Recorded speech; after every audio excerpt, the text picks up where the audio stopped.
நதி வெள்ளம் காய்ந்து விட்டால் நதி செய்த குற்றம் இல்லை, விதி செய்த குற்றம் அன்றி வேறு யாரம்மா. நதி வெள்ளம் காய்ந்து விட்டால் நதி செய்த குற்றம் இல்லை, விதி செய்த குற்றம் அன்றி வேறு யாரம்மா.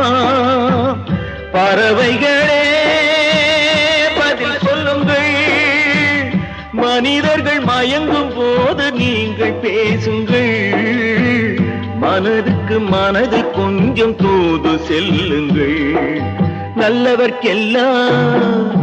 நல்லவர்க்கெல்லாம் சாட்சிகள் ரெண்டு, ஒன்று மனசாட்சி, ஒன்று தெய்வத்தின் சாட்சியம்மா, தெய்வத்தின் சாட்சியம்மா.